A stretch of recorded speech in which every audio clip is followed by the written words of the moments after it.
Rivermen fans, welcome into another edition of Trudel's Weekly Take, presented by Health Alliance and with Jean-Guy Trudel. I'm Andrew Mossbrooks. We've got 3 games in 4 nights. This is a little more unique than your traditional minor league hockey 3-in-3. Is there any different challenge when you've got that off day in the middle? No, it's actually kind of nice for coaches, to be honest with you, because 3-in-3, it's taxing on the the players' bodies, and it's really tough. So it's kind of nice to have that day. I think it's going to give us a chance to regroup and do a little video and kind of see where we got to go better. We're kind of taking it as a playoff series right now, and that's kind of what you're going to see in a playoff series. Usually we start on Wednesday, and by Sunday the playoff series is over, so you will have a day in the middle that you're usually going to have a day off. So it's kind of the same type of thing, and we're playing a great hockey team in Pensacola. So we're going to take it as a challenge, and that Saturday is going to be kind of nice to regroup and see what we did well, or little adjustments here and there. So as a coach, it's always nice those days off. Not only is it playoff-like in terms of the schedule, as you mentioned, but look at the 2 teams. I mean, this very well could be a playoff series down the road. I don't think it'll be a first round because I think these 2 teams are going to finish in the top 4. But when I look at this Pensacola team, they kind of look a lot like the Rivermen. They have a little bit of size. They play the same style. They've got good goaltending, but some of their goaltenders have been in and out of the ECHL. Do you see similarities between them and us? Yeah, I think Rod does a great job. His teams are always coached really well, and he's a little bit like us. He looks for skilled players, but skilled players that can play well in all 3 zones. So, I mean, their details are back checking. I always say the details that make you win. They're back checking, their D zone, they're tight on you, their gap.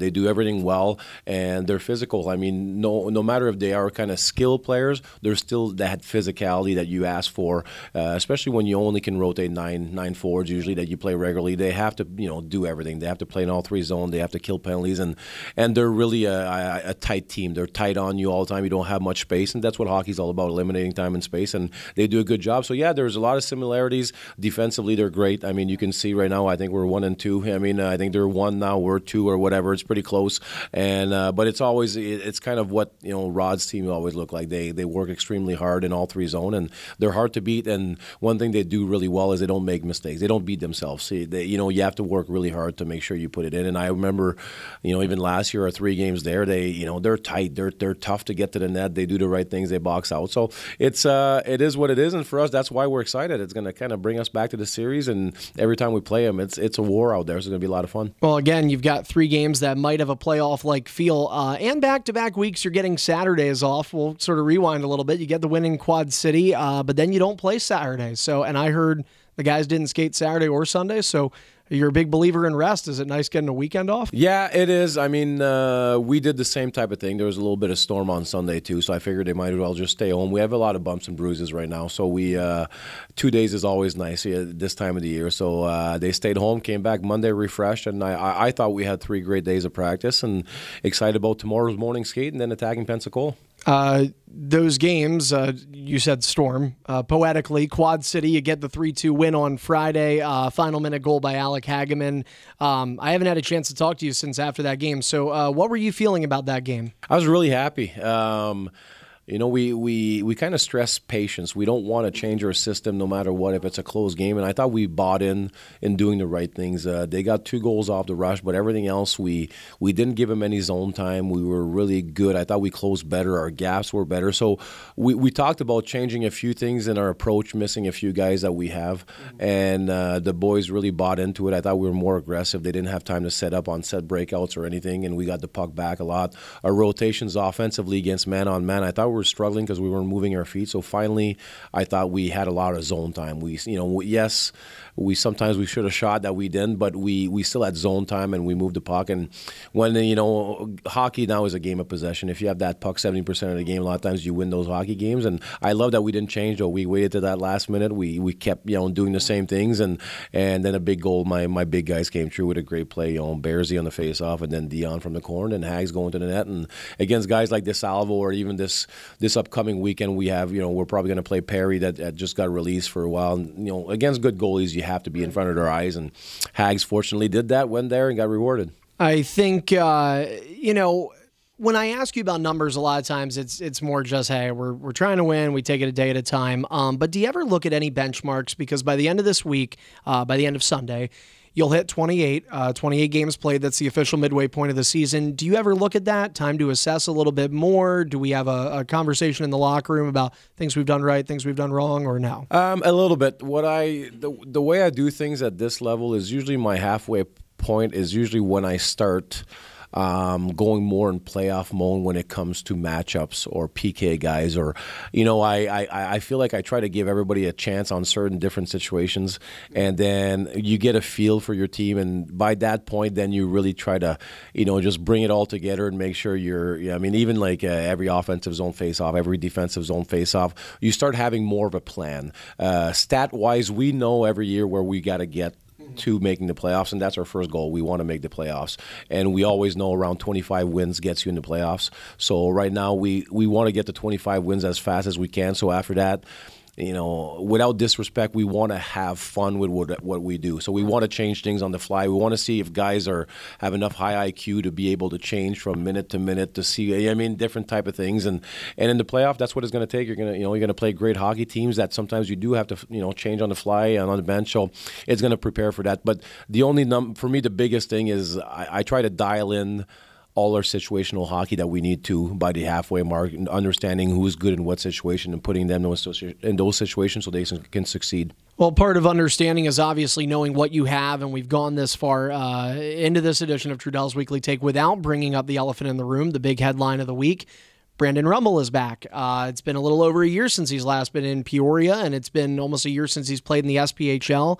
He was up in the ECHL a lot of time with the Norfolk Admirals. We'll have a conversation on that pronunciation when we get off air. Thank you. Appreciate it. But all joking aside, this is... you can't understate it. This is a huge pickup for your team. Yeah, we're excited. We when he got released, I know the boys. I talked to Scrobes, and he already had called him. So, and for me, I got Brandon when Brandon was a rookie. He was young, and he was still very poised with the puck. And now we're getting a Brandon Rummel that had a chance to get 30, 40 games in the coast, and we're getting a mature Brandon Rummel. And not only is he still poised, but I think the confidence grows. You're there long enough, you have more confidence, and in practice you can see he's still poised with the puck. He's he's still a great passer, and now I think we're going to get even more of him. And just no matter what, when you get called up and you play that many games, you're playing bigger bodies, you're playing faster bodies, so you have to be able to understand how to defend in certain situation or to attack in different situation. I think he got that under his belt now, so we're getting a way more mature Brendan Rummel, and he's excited to be here. There's at least 5 or 6 guys that he played with 3 years ago that are still here, so I think it's a great reunion, and for us it's a huge pickup. It's another puck moving D that can play in all 3 zones. I'm curious, when you say that, you're talking about his prowess with the puck. Do you think there's a chance that at any point he gets a look on the power play? Yeah, we already tried him out. Yeah, it's kind of nice. We have D that can play power play, but we talked about dialing in people, and I'm always afraid of putting guys in a situation where they don't look good. I struggle with that, and I know they think sometimes it's because I'm mad, but it's not. And Rums is a great guy on top, like where Neville plays. He can move the puck both sides. He's very deceptive in where he's going to move the puck, and he's still got a good enough shot to put it on net. It's always low. It's always on net, and we have guys like Dion in front of net and guys that go in net, Mitch and those guys. So I think he's going to be another great asset, because we were asking Neville to play that position almost 2 minutes on the power play, which it's too much. It's too much for D, especially the amount of minutes that Neville plays. It was too much. So to have Rummel, that he reminds me a lot of Nick in the way he plays. Very smart, very calm, very deceptive with his passive. So for us, it's another great asset on the power play and PK. I know Rums has a great stick. He's very smart at reading plays. So for us, we're getting a player that can play 22 to 25 minutes every game. And I guess one of the last couple things, let's just touch on the goaltending aspect. I know I usually ask you this, but you confirmed on the Peoria Journal-Star podcast, Eric Levine is going to get the start Thursday, first of those 3 games. You also said that Rylan Pashevitz was going to start Saturday in Quad City had that game not been canceled. So given you've got 3 games in 4 days, does Pashevitz fit into your plans, or is that still up in the air? That's still up in the air. We last week it was for sure he was coming in. We actually announced it after the game to get the kid to win the next day, so we were all excited for him. A quiet kid, and I think he's a gamer. He's that type of, he reminds me a lot of Jacobson when he came here a few years back. Smaller goalie, but gamer kind of type of guy.